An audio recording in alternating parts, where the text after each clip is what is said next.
بسم الله الرحمن الرحيم نحمده ونصلي على رسوله الكريم أما بعد فأعوذ بالله من الشيطان الرجيم بسم الله الرحمن الرحيم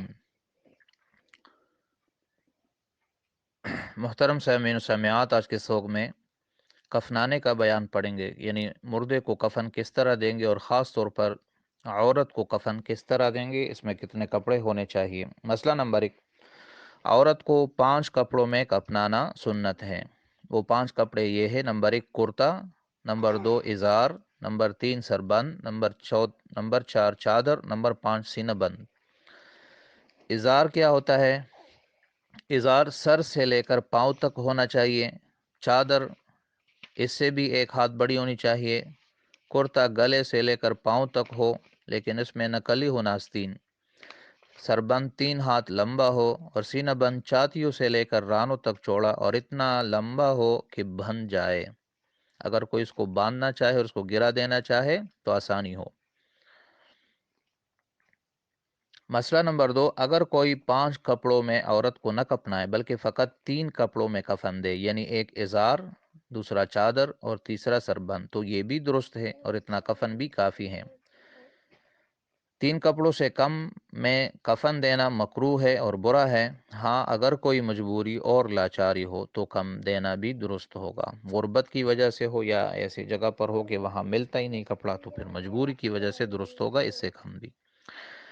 مسئلہ نمبر 3، سینہ بند اگر چھاتیوں سے لے کر ناف تک ہو تب بھی درست ہے، لیکن رانوں تک ہونا زیادہ اچھا ہے۔ مسئلہ نمبر 4، پہلے کفن کو 3 دفعہ یا 5 یا 7 دفعہ لوبان وغیرہ کی دونی دے، عود وغیرہ کی اس کی دونی دے، یعنی اس کو آگ میں ڈال کر اس کا دھواں وہاں بکھیر دے، تب اس میں مردے کو کفنا دے۔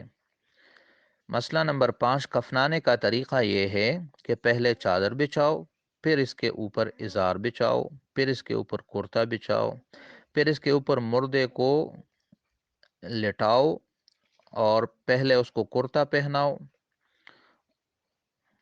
اور سر کے بالوں کے 2 حصے کرا کے کرتے کے اوپر سینے پہ ڈال دو، ایک حصہ دائیں طرف ایک بائیں طرف۔ اس کے بعد سربند سر پر اور بالوں پر ڈال دو، نہ اس کو باندھو نہ لپیٹو۔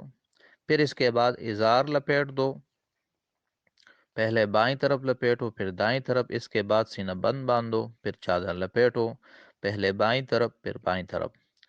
پھر کسی دجی سے پیر اور سر کی طرف کفن کو باندھ، دجی یعنی کسی کپڑے کا ٹکڑا وغیرہ چھوٹا سا، اس سے پیر اور سر کی طرف کفن کو باندھ دو، اور ایک بند سے کمر کے پاس بھی باندھ دو تاکہ راستے میں کہیں کھل نہ پڑے۔ تو یہ کفن، عورتوں کے کفن میں کتنے کپڑے ہوتے ہیں، یہ سنت کس طرح ہے اور ضرورت کس طرح ہے، اور کفنانے کا طریقہ کیا ہے، یہ آپ نے آج کے مسائل پڑھے آج کے سبق میں۔ امید ہے آپ کو سمجھ آ گئے ہوں گے، باقی انشاءاللہ اگلے سبق میں پڑھیں گے۔ اللہ تعالی ہمیں ان مسائل کو سمجھنے اور اس پر عمل کرنے کی توفیق عطا فرمائے۔